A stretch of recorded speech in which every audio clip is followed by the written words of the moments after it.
పరిపాలనా యంత్రాంగాన్ని రక్షణ కవచంలా వాడుకుంటూ సీఎం కుట్రలు చేస్తున్నట్లు దినేష్ రెడ్డి ఆరోపణలతో మరోసారి రూఢి అయిందని తెరాస శాసనసభ్యుడు కేటీఆర్ అన్నారు. ముఖ్యమంత్రి సమైక్యాంధ్ర ఐకాస సమన్వయకర్తగా వ్యవహరిస్తున్నారని, తెరాస చెప్పినదంతా నిజమేనని విషయం తేలిందన్నారు. భూ కబ్జా ఆరోపణలు ఎదుర్కొంటున్న సీఎం, ఆయన తమ్ముడిపై సీబీఐ విచారణ జరిపించాలని కేటీఆర్ డిమాండ్ చేశారు. మాజీ డీజీపీ వ్యాఖ్యలను పరిగణలోకి తీసుకుని ముఖ్యమంత్రిని కేంద్రం బర్తరఫ్ చేయాలని డిమాండ్ చేశారు. కిరణ్ ఆడుతున్న నాటకంలో భాగస్వాములు కావద్దని తెలంగాణ మంత్రులు, ఎమ్మెల్యేలను కోరారు. ఈ ముఖ్యమంత్రి అయోగ్యుడు, అనర్హుడు.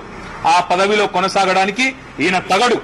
ఇట్లా ఒక ప్రాంతీయ పక్షపాతిగా, ఒక కుట్రదారుగా మారిపోయిన ముఖ్యమంత్రి ఈ దేశ చరిత్రలోనే మొట్టమొదటిసారి చూస్తా ఉన్నాం. కాబట్టి ఈ ముఖ్యమంత్రిని వెంటనే తొలగించాలని డిమాండ్ చేస్తా ఉన్నాం.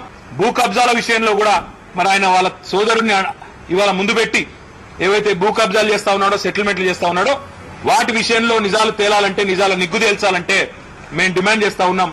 ముఖ్యమంత్రిని వెంటనే పదవిలోంచి తొలగించండి, సిబిఐ ఎంక్వైరీకి ముఖ్యమంత్రి మీద ఆదేశించండి అని చెప్పి కూడా మేము కేంద్ర ప్రభుత్వాన్ని డిమాండ్ చేస్తా ఉన్నాం. అందుకే అధికారులకు విజ్ఞప్తి చేస్తా ఉన్నాం, ఈ అక్రమాలకు, ఈ ఆపద్ధర్మ ముఖ్యమంత్రి చేస్తున్న అక్రమాలకు అడ్డుకట్ట వేయాలంటే మీరు ముందుకు రండి, దినేష్ రెడ్డి చూపిన బాటలో నడవండి.